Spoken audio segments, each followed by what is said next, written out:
अंतिम फैसला। रमा सुबह जल्दी उठ जाया करती थी। गांव में थी तब भी दिन की शुरुआत सुबह 5 बजे से हो जाती थी। गांव में तो करने को ढेरों काम और बहुत सारी बातें थीं, लेकिन यहाँ शहर आकर तो उसकी जिंदगी जैसे दो कमरों में सिमट कर रह गई थी। गांव में अच्छी खासी खेतीबाड़ी होने के बावजूद सुकेश की जिद के आगे उसकी एक न चल पाई और उसके पीछे उसके गांव का भरा पूरा परिवार छोड़कर अकेले शहर आना पड़ा।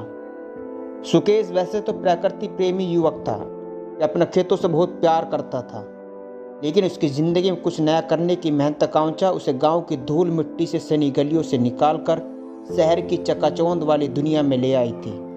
एमएससी एग्रीकल्चर से करने के बाद शहर की एक नामी एग्रीकल्चर कंपनी में उसकी नौकरी लगने पर वह अकेले ही शहर आकर रहने लगा था। रमा से शादी तो उसकी बीएससी कर लेने के बाद ही हो गई थी। रमा सुकेश की तरह बहुत पढ़ी लिखी तो न थी, लेकिन गांव के स्कूल से 12वीं तक की पढ़ाई उसने पूरी की थी। सुकेश महत्वाकांक्षा जरूर था, लेकिन गांव और अपने परिवार के संस्कार उसके नस नस में बसे हुए थे। इसी से रमा के कम पढ़े लिखे होने के बाद उसकी वैवाहिक जीवन में बाधा न बन सकी। शादी के बाद गांव में सास ससुर, ननद और काका ससुर के संयुक्त परिवार के संग रहते हुए उसे सुकून से दूर रहते बहुत ज़्यादा परेशानी नहीं हुई। वैसे तो सुकेश किसी न किसी बहाने हर महीने गांव आता रहता था, लेकिन फिर भी 2 साल तक दोनों पति पत्नी इसी तरह परदेसी की तरह अपनी गृहस्थी की गाड़ी आगे बढ़ा रहे थे। एमएससी करने के बाद नौकरी मिलते ही सुकेश जिद कर उसे अपने साथ शहर ले आया था। गांव से यहाँ कर पिछले 1 महीने में वह सुकेश की नौकरी के समय के अनुसार उसकी ज़रूरतों को संभालने की अभ्यस्त हो चुकी थी। सुकेश रोज सुबह 7 बजे टिफिन लेकर नौकरी के लिए निकल पड़ता और शाम को 7 बजे तक ही वापस घर आ पाता। रमा के लिए घर में सारा दिन करने के लिए कोई खास काम न था। दिन भर टीवी के सामने बैठकर कभी समाचार तो कभी कोई फिल्म या कोई धारावाहिक देखकर जैसे तैसे वह शहर के इस एकांतवास को भोग रही थी। बहुत मन होता तो कभी अपने मायके और कभी अपने ससुराल में अपने हम उम्र नंद से बतिया लेती। सुकेश ने अपनी गैरहाजिरी में घर से बाहर निकलने को मना किया हुआ था और जिस फ्लैट में वो लोग रहते थे उसमें भी अभी गिनकर 5 परिवार ही रहने आए थे। रमा 1 महीने के इस समय में यहाँ किसी से ज़्यादा जान पहचान नहीं कर पाई थी। किराया सस्ता पड़ने की वजह से शहर की सीमा रेखा से कुछ दूरी पर होने के बावजूद भी सुकेश ने नया बना यह फ्लैट 2 महीने पहले ही किराए पर लिया था। रोज़ की आदत के मुताबिक आज भी रमा की नींद तो सुबह 5 बजे ही खुल गई थी। उसने अपने बगल में सोए हुए सुकेश पर नजर डाली। वह अपनी आदत अनुसार सिर से पैर तक चादर ओढ़कर चैन से सो रहा था। पिछले कुछ दिनों शहर में चल रहे लॉकडाउन की वजह से जल्दी उठकर नौकरी जाने की कोई झंझट न थी। रमा ने पिछले 1 महीने के समय में पिछले 2 दिनों से ही सुकेश की चैन की नींद लेकर सोते देखा, वरना नौकरी के कामकाज और तनाव से गुजरते हुए आधी आधी रात तक जागता वह न जाने क्या करता रहता था। रमा कुछ देर यूं ही बिस्तर पर करवट लेकर पड़ी रही, लेकिन फिर कुछ सोचकर उठकर कमरे का दरवाज़ा खोलकर बाहर गैलरी में आकर खड़ी हो गई। रात को हुई हल्की बारिश की वजह से सुबह सुबह चल रही ठंडी हवा का स्पर्श पाकर वह रोमांचित हो उठी। उस पर पक्षियों का कलरव उसके मन को बरबस ही गांव की ओर खींच कर ले जाने लगा। वह इस सुंदर क्षणों को सुकेश के साथ महसूस करना चाह रही थी। उसने खुले हुए दरवाजे से पीछे मुड़कर देखा, सुकेश अभी भी गहरी नींद में था। एक पल को उसका मन हुआ कि सुकेश को नींद से जगाए और साथ साथ गर्मा गर्म चाय पीते दोनों गैलरी में बैठकर खूब बातें करें, लेकिन दूसरे ही पल उसे गहरी नींद में सोया पाकर उसने अपने मन को समझा लिया। वह चुपचाप वहां खड़ी आंखें बंद कर गांव की पुरानी यादों को याद करने लगी। काफी देर तक अपने में खोई वह वहां खड़ी रही। तभी उसके कानों में मोबाइल की रिंग की आवाज़ सुनाई दी। सुकेश अपना मोबाइल अपने तकिए के नीचे ही रखकर सोया हुआ था, लेकिन काफ़ी देर तक रिंग बजने के बावजूद भी फ़ोन नहीं उठा रहा था।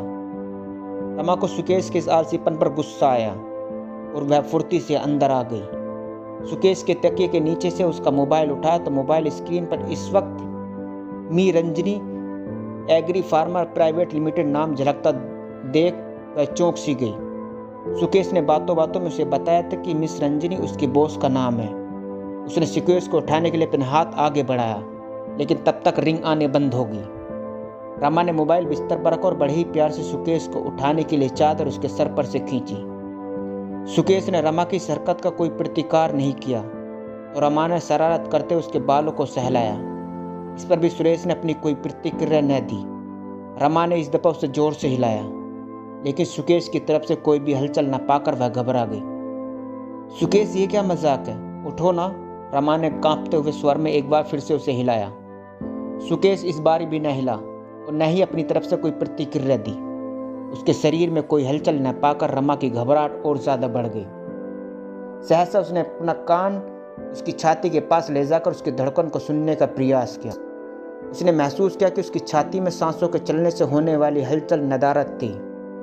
उसने एक बार फिर से सुकेश को पकड़कर जोर से हिलाया। सुकेश इतना ही हिला जितना रमा ने उसे हिलाया। रमा ने घबराते हुए अपनी 2 उंगलियां सुकेश के नाक के पास ले जाकर रख दी। थोड़ी देर पहले अनहोनी को लेकर मन में समाई हुई घबराहट ने अब रुलाई का रूप ले लिया। रमा सुकेश से लिपट कर रोने लगी। काफ़ी देर तक वह घबराहट की वजह से वह कुछ सोच नहीं पाई। तभी कांपते हाथों से उसने सुकेश का मोबाइल उठाया और कॉल लॉग में से उसे अपने ससुर जी से की गई बात वाले नंबर पर कॉल कर दी। सुकेश बेटा, आज इतनी सवेरे कौन सा काम आ गया? अपनी सास का सवर सुनकर रमा की रुलाई फूट पड़ी। बहू तो रो रही है, क्या बात हुई? रमा की रुलाई सुनकर उसकी सास ने घबराते हुए पूछा। माँ जी, यह रमा के मुंह से शब्द नहीं निकल पा रहे। क्या हुआ? सुकेश का फोन दो, तुम रो क्यों रही हो? रमा की सास के स्वर में घबराहट और बढ़ गई। यह उठ नहीं रही। एक ही सांस में बोलते और रमा रोने लगी। तो रोती क्यों है? उसकी तो आदत है परेशान करने की। सुबह उठने के नाम पर मुझे भी बहुत परेशान करता था। एक लोटा पानी डाल दे उसके मुंह पर, गधे की तरह चिल्लाकर खड़ा हो जाएगा। रमा की बात सुनकर उसकी सास की घबराहट दूर हुई। नहीं, सच में नहीं उठ रहे हैं। रमा आगे कुछ नहीं बोल पाई और फोन बिस्तर पर रखकर अपना सिर पकड़कर रोने लगी। सुकेश के मोबाइल पर कुछ देर तक हेलो हेलो का स्वर गूंजता रहा और फिर फोन बंद हो गया। तभी रमा के मोबाइल की रिंग बजने लगी। रमा ने अपना हाथ बढ़ाकर मोबाइल हाथ में लिया। आंखों में उभर रहे आंसुओं की वजह से उसे मोबाइल स्क्रीन पर झलकता पापा जी नाम धुंधला सा नजर आया। उसकी हिम्मत ही नहीं हुई कि अपने ससुर जी से बात कर सके। थोड़ी देर रिंग बजने के बाद बंद हो गया, लेकिन फिर अगले ही क्षण फिर से उसने फोन बजने लगा। इस बार उसके फोन की स्क्रीन पर उसकी ननद का नाम झलक रहा था। रमा ने हिम्मत कर बात शुरू की। हेलो रानू, तेरा भैया, रमा ने रोते हुए कहा। भाभी, क्या हुआ भैया को? मम्मी, आप तो बात कर बुरी तरह घबरा हो गई हैं और भैया का मोबाइल स्विच ऑफ क्यों आ रहा है? आप भी पापा का फोन नहीं उठा रही है, क्या हुआ भाभी? रानू ने एक साथ ढेर सारे सवाल कर डाले।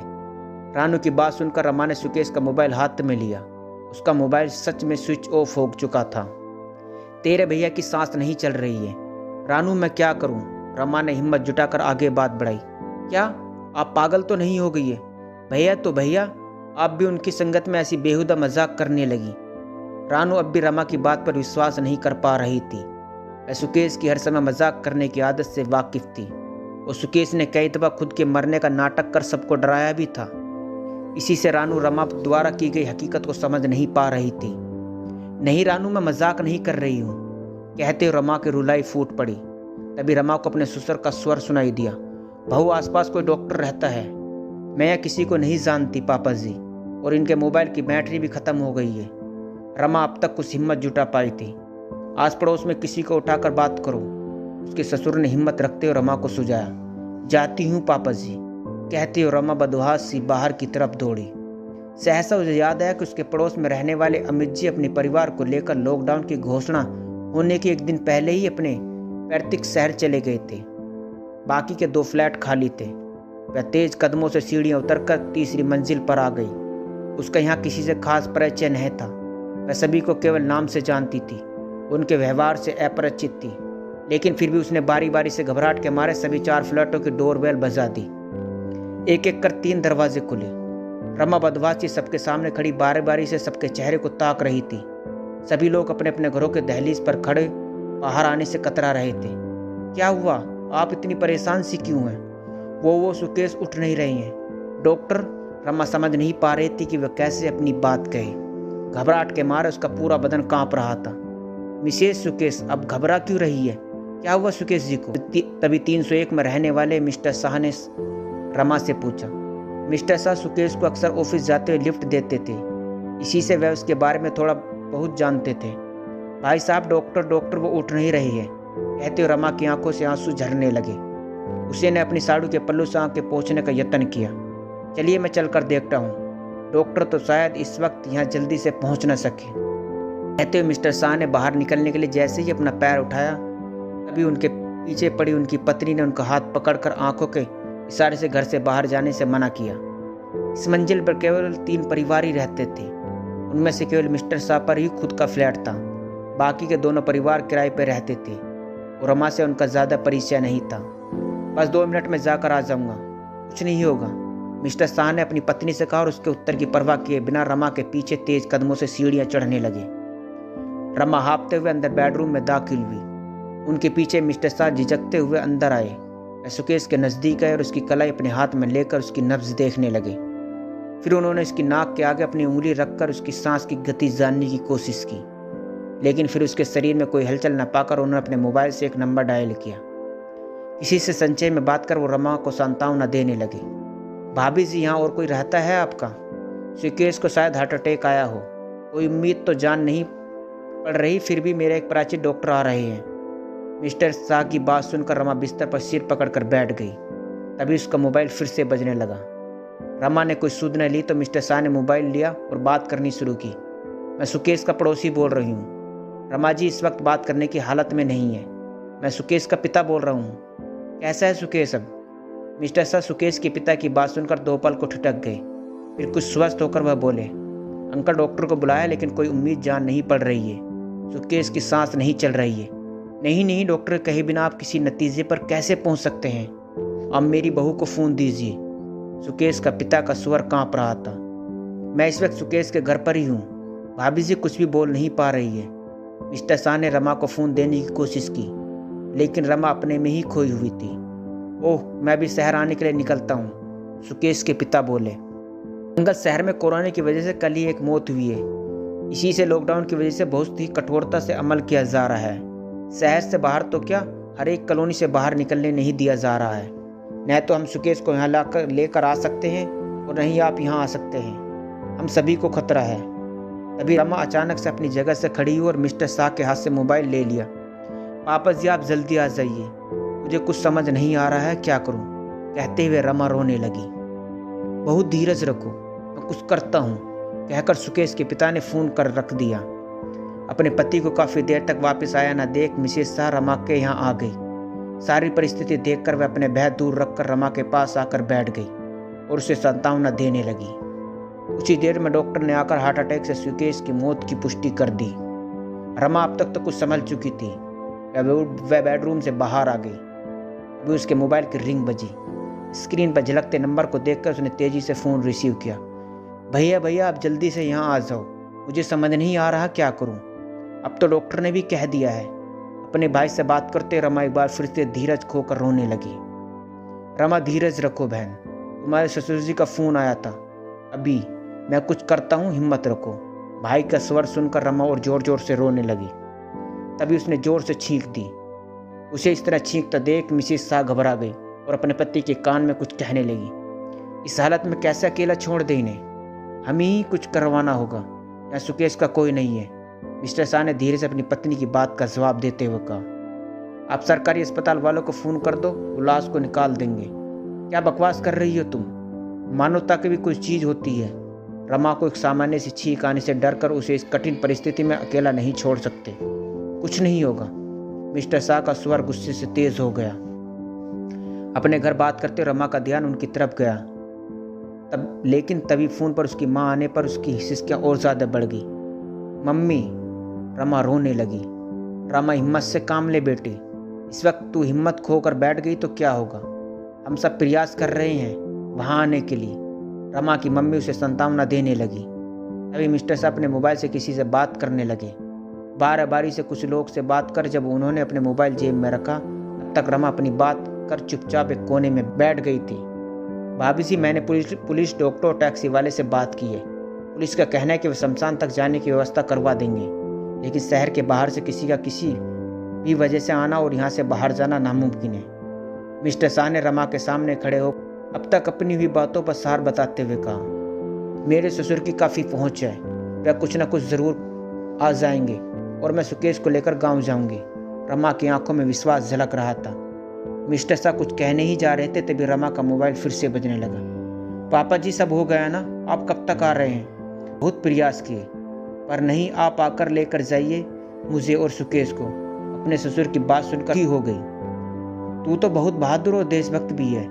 देखो इस वक्त भावनाओं में बहकर कोई भी ऐसा फैसला लेने का नहीं जिससे पूरा मानव समुदाय खतरे में पड़ जाए। हिम्मत से काम लो और समय के हिसाब से फैसला लेकर सुकेश की अंतिम क्रिया करवा दो। रमा ने महसूस किया कि उसे हिम्मत बांधते हुए उसके ससुर बड़ी ही मुश्किल से बात कर पा रहे थे। पर पापा जी उनके अंतिम दर्शन, रमा ने मायूसी भरे शब्दों में कहा। उसकी चिंता मत करो तुम, रानू फोन से वीडियो पर बात करेगी। बस फोन से देखकर ही अपना मन मना लेंगे। जाने वाला तो चला गया, लेकिन उसे छोड़ के जाने के पीछे दूसरों लोगों की जान के खतरे में नहीं डाल सकता मैं, रमा के ससुर ने कहा और जानबूझकर फोन बंद कर दिया। रमा कुछ देर चुपचाप बैठी रही, फिर मिस्टर शाह की ओर देखकर हाथ जोड़कर खड़ी हो गई। भाई साहब, इस घड़ी आप ही मेरे सगे हैं, उन्हें शमशान तक पहुंचाने की व्यवस्था करवा दीजिए। मेरी परिवार देश की सुरक्षा को ध्यान में रखकर नहीं पहुंच पाएगा, रमा ने बड़ी मुश्किल से कहा और अपने मोबाइल से एक कॉल की। मम्मी भैया से कहना कि अपनी और किसी और की जान जोखिम में डाले। मैं देशभक्त परिवार की बहू हूँ और देश की सुरक्षा के खातिर आपसे विनती करती हूँ, मुझे इस वक्त अकेला ही रहने दो। उनके पापा से बात हो गई है, मैं अंतिम क्रिया की तैयारी करवा रही हूँ। आपको वीडियो कॉल करूँगी, अपने जमाई के अंतिम दर्शन कर लेना। रमा ने आगे किसी की बात सुने बिना फ़ोन बंद कर दिया। मिस्टर शाह ने हाथ जोड़कर रमा के निर्णय का सम्मान किया और फ़ोन पर बात करते हुए सुकेश की अंतिम क्रिया की तैयारियां करने में जुट गए। दोस्तों, बस इतनी सी थी ये कहानी। दोस्तों, कहानी अच्छी लगी हो तो चैनल को सब्सक्राइब करना ना भूलें।